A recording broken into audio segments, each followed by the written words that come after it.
GHMC డివిజన్ల విభజన తీరు సరిగ్గా జరగలేదన్నారు మాజీ మేయర్ బండా కార్తిక్ రెడ్డి.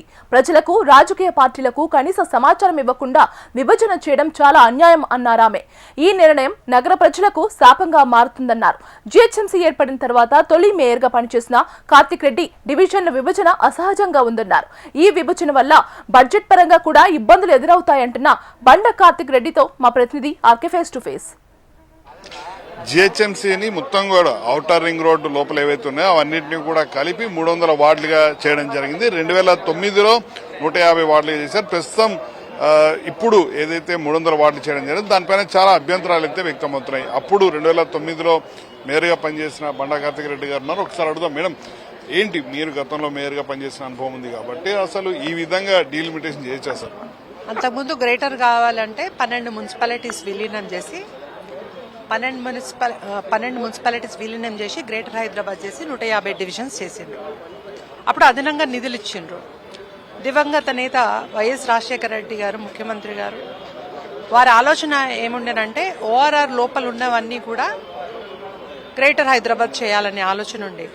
సో ఆ మున్సిపాలిటీస్ ని అభివృద్ధి చేసి దానికి అదనంగా నిధులు ఇచ్చి దీంట్లో విలీనం చేయడం జరిగింది అప్పుడు.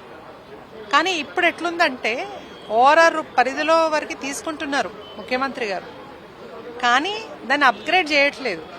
ఇప్పుడు ఏవైతే 27 మున్సిపాలిటీస్ ఉన్నాయో దాన్ని అప్గ్రేడ్ చేయాల్సిన అవసరం ఉండే. దాన్ని నిన్న మొన్ననే 51 గ్రామ పంచాయతీలను మున్సిపాలిటీస్ చేసి 6 నెలలు కూడా కాలేదు. దాన్ని తీసుకొచ్చి ఇందులో కలిపేసారు. అంటే ఎక్స్పాన్షన్ మీ యొక్క బిజినెస్ మైండ్, మీ యొక్క రియల్ ఎస్టేట్ మైండ్ తప్ప ఇక్కడ నిజంగానే ఒక పారిశుద్ధ్యంగా ఒక సైంటిఫిక్ మెథడ్లా లేకపోతే ఒక డెమోక్రటిక్ మెథడ్లా చేస్తున్నట్టు కనబడలేదు. మరి ఇప్పుడు కమిషనర్ గారికి అదే చెప్పడం జరిగింది. 300 డివిజన్స్ అనేది బాగుంది, పేరు బాగుంది, కానీ ఇది ఒక పెద్ద డిజాస్టర్ కాబోతుంది. ఎందుకు అనంటే అసలు సైంటిఫిక్ మెథడ్లో చేయలేదు, మీరు అదనంగా నిధులు ఇవ్వలేదు. అక్కడ రోడ్ ఏంది, అక్కడ రోడ్ మ్యాప్ ఏంటి, అక్కడున్న అండర్ గ్రౌండ్ డ్రైనేజ్ ఏంటి, అక్కడున్న స్ట్రీట్ లైటింగ్ సిస్టమ్ ఏంది, అదంతా ఏమీ లేదు. ఒక ప్లానింగ్ లేదు.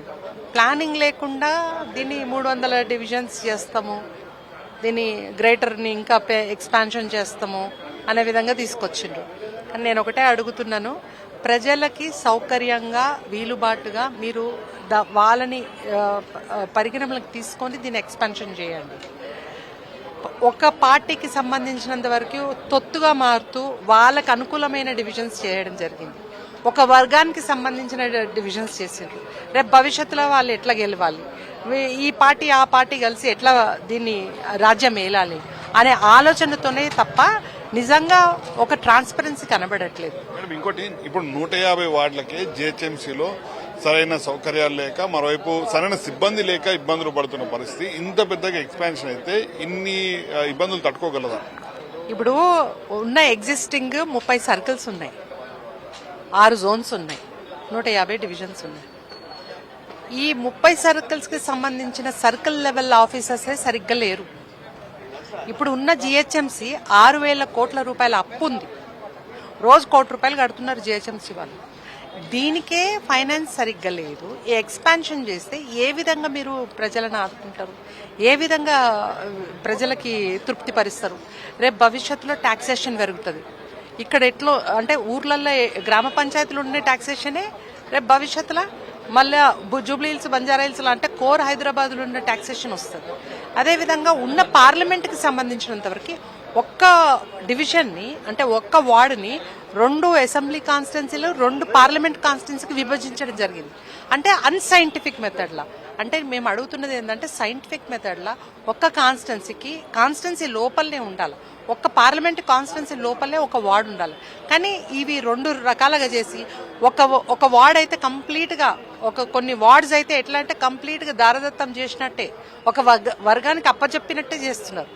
అట్లా కాకుండా దీనికి ట్రాన్స్పరెన్సీ అవసరం. ఇప్పుడు ఏవైతే ఇప్పుడు ఆగ మేఘాల మీదగా 300 డివిజన్స్ చేసిండ్రో దాన్ని సరి చేసుకోవాల్సిన అవసరం ఉంది. మేము చెప్పిన ఏవైతే సలహాలు సూచనలు ఉన్నాయో ఇన్కార్పొరేట్ చేయాల్సిన అవసరం ఉంది. తప్పకుండా ఇన్కార్పొరేట్ చేస్తారని మేము భావిస్తున్నాము. ఒక వర్గానికి తొత్తుగా మారకుండా ప్రజల పట్ల ప్రజల శ్రేయస్సు కోసం దీన్ని చేయాలని మేము కోరుకుంటున్నాం. ఇంకోటి ఎంఐఎం వాళ్ళు చేస్తున్న ప్రధాన కంప్లైంట్ ఏంటంటే 2009లో కూడా సరిగ్గా డివైడ్ చేయలేదు, ఇప్పుడైనా జరుగుతుందని కూడా ఇప్పుడు కూడా జరిగే పరిస్థితి కనిపించట్లేదు అనేది వాళ్ళు విమర్శిస్తున్నారు. ఏమంటారు? అంటే 2009లో కూడా ఎట్లా చేసిండ్రు అంటే ఇప్పుడు ఓల్డ్ సిటీకి సంబంధించినంత వరకు మనం మాట్లాడుకుందాం. ఓల్డ్ సిటీలో డివిజన్స్ 20,000, 30,000 వరకే ఉన్నాయి. అదే మీరు సికింద్రాబాద్ సైడ్ వచ్చి 60,000, 70,000 కూడా ఉన్నాయి. అంటే ఒక యూనిఫార్మిటీ లేదు.